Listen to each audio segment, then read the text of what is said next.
Shalom, salam sejahtera, senang bisa berjumpa dengan saudara sekalian. Dan kita akan mendengarkan firman Tuhan. Mari kita berdoa terlebih dahulu. Tuhan, kami mau bersama-sama mendengarkan kebenaran firman. Kami berdoa supaya Allah Roh Kudus menolong kami, sehingga kami dapat mendengar dan juga mengerti firman-Mu dengan baik. Di dalam nama Tuhan Yesus kami berdoa. Amin. Pembacaan firman Tuhan dari Kisah Para Rasul 5 ayat 29. Tetapi Petrus dan rasul-rasul itu menjawab, katanya, kita harus lebih taat kepada Allah daripada kepada manusia. Demikian Kisah Para Rasul 5 ayat 29. Saya beri tema renungan kita, harga dari sebuah ketaatan. Harga dari sebuah ketaatan. Saudara-saudara yang dikasihi Tuhan, setelah kenaikan Yesus ke surga, maka Petrus dan para rasul lainnya menerima pencurahan ataupun pengurapan Roh Kudus. Lalu kemudian mereka memberitakan Injil. Akibat dari pemberitaan mereka, ribuan orang yang bertobat. Selain itu, mujizat juga terjadi. Orang sakit disembuhkan, orang lumpuh bangkit dan berjalan. Tetapi di pihak lain, ternyata ada kelompok yang mewaspadai Petrus dan kawan-kawan karena popularitas mereka yang semakin meluas dan semakin banyak orang yang menyatakan percaya kepada Yesus Kristus yang mereka beritakan. Mereka itu adalah para pemimpin agama Yahudi. Dan mereka berusaha untuk membungkam para rasul. Apa yang dilakukan mereka?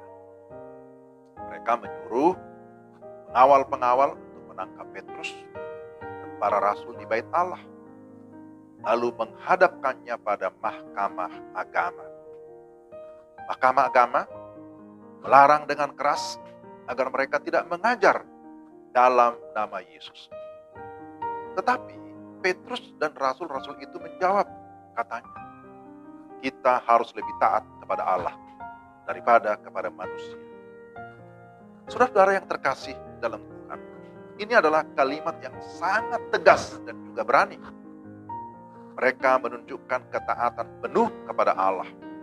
Mengapa? Karena mereka mengenal siapa Allah. Mereka berkata, Allah nenek moyang kita telah membangkitkan Yesus yang kamu gantungkan pada kayu salib dan kamu bunuh. Dialah yang ditinggikan oleh Allah sendiri dengan tangan kanannya menjadi pemimpin dan juru selamat, supaya Israel dapat bertobat dan menerima pengampunan dosa. Kisah pasal 5 ayat 30 sampai 31. Jadi kita melihat bahwa Rasul Petrus bersama dengan rasul yang lain, mereka sungguh-sungguh menunjukkan ketaatannya kepada Tuhan. Mari kita cermati, apa yang membuat mereka berani begitu tegas menyatakan kebenaran. Pertama, mereka memiliki kepercayaan diri yang tinggi. Ini bukan kesombongan atau arogansi, bukan. Mereka bicara dengan percaya diri karena mereka memperoleh rasa aman, satu kepastian di dalam Tuhan, bukan dari dalam diri mereka sendiri. Dan yang kedua, mereka percaya pada otoritas atau kuasa Kristus, bukan pada otoritas mereka. Karena mereka memiliki hubungan langsung atau hubungan pribadi dengan Tuhan Yesus, Sang Firman yang hidup. Dan yang ketiga, mereka menaklukkan diri dalam kendali Roh Kudus, sehingga orang yang mereka layani mengalami pertobatan maupun kesembuhan, bukan karena mereka, tetapi karena peran Roh Kudus yang bekerja. Perhatikan bahwa menjalankan tugas itu dengan konsisten itu perlu, itu penting, tetapi juga harus melakukannya di dalam segala ketaatan. Dan karena itu mereka harus siap membayar harga. Mereka ditangkap, diadili, diancam akan dibunuh, pernah dipenjara, bahkan pada akhirnya mereka menjadi martir demi Kristus.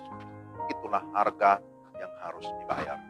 Mereka siap membayar harga karena mereka memilih taat kepada Allah, taat kepada amanat agung Tuhan Yesus. Mereka meneladani Yesus yang sudah lebih dahulu menderita, bahkan mati disalibkan karena ketaatan kepada kehendak Bapa di surga. Pertanyaannya adalah, bagaimana dengan saudara dan saya? Maukah kita melakukan amanat Tuhan di dalam segala ketaatan? Maukah kita atau relakah kita membayar harga demi Injil diberitakan? Tantangan pasti ada, tapi mari kita dengan yakin berkata, saya atau kita harus lebih taat kepada Allah daripada kepada manusia. Mari kita berdoa. Tuhan, terima kasih firman-Mu mengingatkan dan juga meneguhkan kami bahwa kami harus lebih taat kepada Allah daripada manusia. Karena Tuhan Allah yang sudah memilih dan menyelamatkan kami, Tuhan juga yang menjamin kehidupan kami, yang berjanji menyertai kami. Maka berilah kami keberanian dan hikmat untuk kami tetap setia kepada pemberitaan firman. Pakai kami semua sesuai kehendak-Mu di dalam nama Tuhan Yesus. Amin. Demikian renungan kita hari ini. Tuhan memberkati saudara-saudara sekalian. Shalom.